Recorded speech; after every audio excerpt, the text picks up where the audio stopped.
Hello fellow LEGO fan. Stay tuned to see how a room with empty shelves is transformed into a multi-level LEGO city.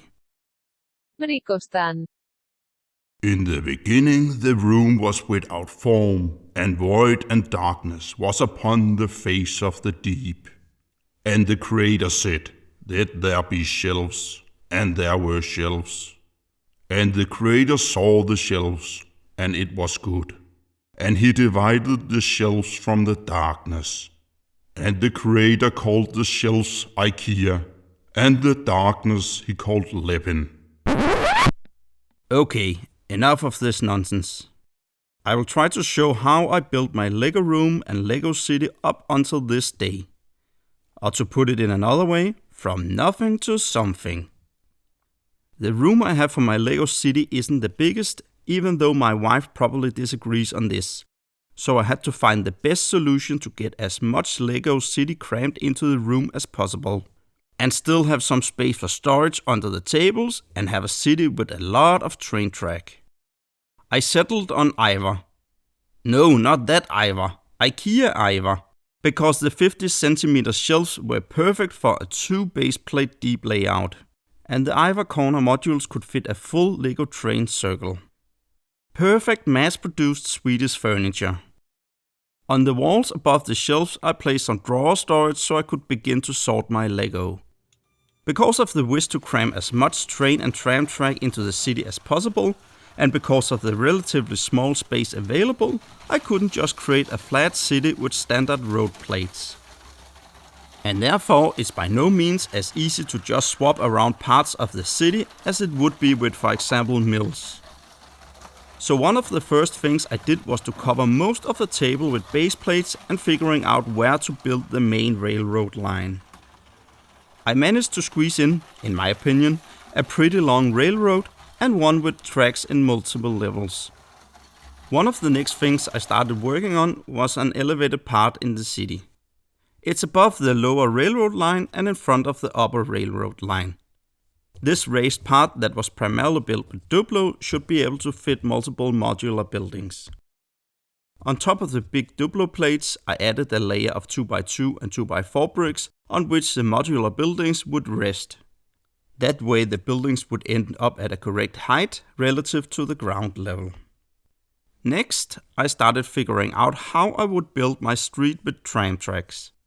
I'd make sure that there was a little over 16 stud depth in front of the raised part. Enough space for a street with 2 tram tracks, at least if I used the old tracks from the 1980s. The next part of the city I started working on was the neighborhood where Ninjago docks would be placed. I wanted to place a row of modular buildings up here and at the same time place Ninjago docks and extend the water around the docks. I settled on a layout with a pedestrian area in front of the modular buildings, a small lake in front of Ninjago docks, and some landmass in the front. I made sure to raise the land levels above the water level, so my city doesn't get that flat 2D look a lot of other LEGO cities has. Because of the diagonal edge on the corner shelf, I created some LEGO that's attached to the rest at a 45-degree angle. After the Ninjago docks neighborhood, I continued working on the tram tracks. I extended the street and tracks, created a pedestrian crossing and started working on the cobblestone part of the street. If you're interested, there's a video which describes the technique I used to make the cobblestone street with tram tracks. The retaining wall between the 2 tracks was next in line. The first attempt had 2 vertical billboards under one of the arches. At a later point I had to rebuild the wall because it was problematic to move it. So a second version of the wall got built, now with a road tunnel and horizontal billboards under multiple of its arches. Then the corner garage was introduced to the city. It would fit in the corner just between the train tracks and the tram tracks. More street and more buildings appeared, and a roadwork scene was added. One of the nice things about building the street a couple of bricks above baseplate level is that scenes like these are possible. One of the not so nice things though is the amount of bricks needed. This metro entrance and this prison yard also benefits from the raised street level. Back in the Ninjago Docks neighborhood, a bridge appeared and the pavement in front of the modular buildings began to take shape. A new city square was about to take form with different small scenes. Small changes also happened in the raised part of the city.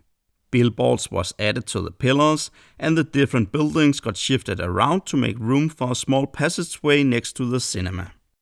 Then the tram line got extended, so it's now connected to the main railroad line in both ends, and I tried figuring out where the street should go.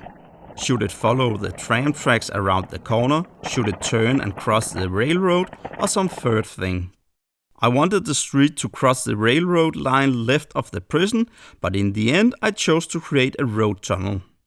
Though the street is raised a couple of bricks, it's not enough to make it look like a real tunnel going down into the ground. So I ended up with a flooded tunnel to hide the fact that I couldn't make it deeper into the ground. I also ended up creating the street leading to the tunnel with an old stony look. And at the same time created a little scene with a couple of emmets pumping water out into the street. It was now time for yet another duplo structure.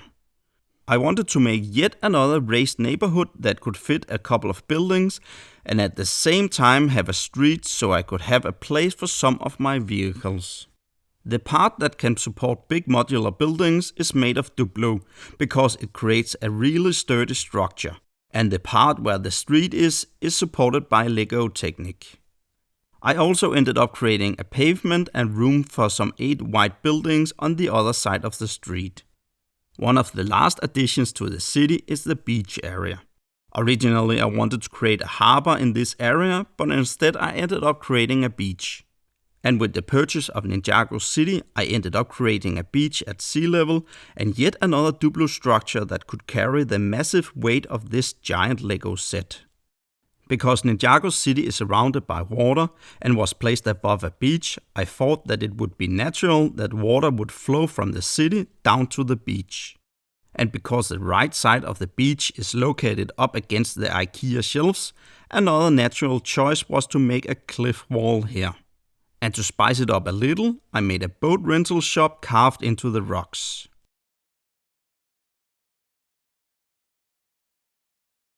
Brickostan. The city is by no means finished, but this video showed most of the progress so far. Or as I like to state it, from nothing to something. I hope you enjoyed this history tour and the small city-state of Brickostan.